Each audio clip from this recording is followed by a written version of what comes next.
Ulikuwa ukizungumza kusema kwamba umekuwa ukimfuatia sana mchungaji Richard Muyaya. Yes. Ni muda gani tangu umeanza kumfuatilia? Ni muda kama sio muda mrefu sana mimi kuanza kumfuatia, nina muda kama miezi 3. Okay. Nilikuwa nikikutana naye kwenye Instagram, naona akitupia kazi zake, naona vile kazi ya Mungu ambavyo anaendelea kuifanya.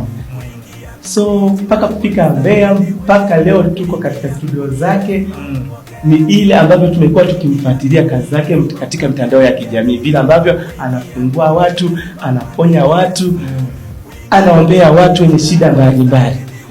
Na ndio maana leo tumejikuta tumefika kwenye madhabahu yake ili kushuhudia matendo makuu ya Mungu, vile mtumwa wa Mungu, vile ambavyo Mungu amekuwa akimtumia kwa viwango vya juu.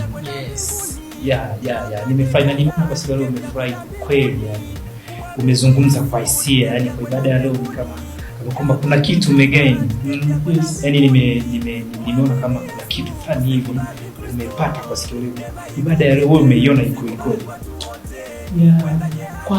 Kwa kifupi, ibada ya leo imekuwa ni ibada yenye baraka. Ibada ya leo imekuwa ni ibada yenye nguvu. So vile ambavyo wewe umejiandaa kupokea, yani vile maandalio ya moyo ni ya mwanadamu, bali jawabu la ulimi natoka kwa Bwana.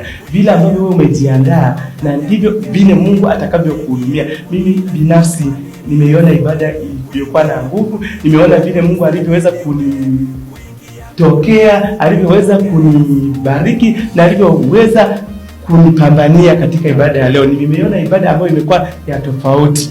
Okay. Katika safari yako kutoka Dar kuja Mbeya, ulitarajia kwamba utakuja kufanya interview Mbeya Church TV? Hapana. Sikutarajia. Tunatembelea katika neema. Unaona? Ukitembea katika neema utakutana na neema zingine ambazo zimekuzidi uwezo wako na ufahamu wako. Unaona, mimi sikutarajia kwamba leo tarehe ya leo au siku ya leo nitakuwa kwenye interview kama hii, nitakuwa katika mahojiano baina ya kwangu mimi na wewe mtangazaji. Sikutarajia kwa sababu kesho iko katika fumbo, anayejua ni Mungu.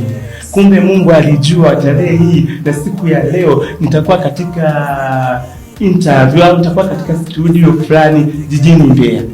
Ni neema ambayo mimi sikutegemea katika maisha yangu, ila kwa sababu tunatembea ndani ya neema ndio Mungu kafungua njia. Leo niko katika studio hii kwa ajili ya kufanya interview. Unajua kuna ladha fulani na raha moja ambayo ukitoka sehemu moja kama ulivyotoka zako Dar, unafika Mbeya hapa, afu unashangaa mtu ambaye ulikuwa ukimfuatilia na mapokezi yake yamekuwa ni mazuri. Hivi unafikiri ni raha haje? Yaani unajisikia raha, utajisikia kama vile umepata upendeleo fulani.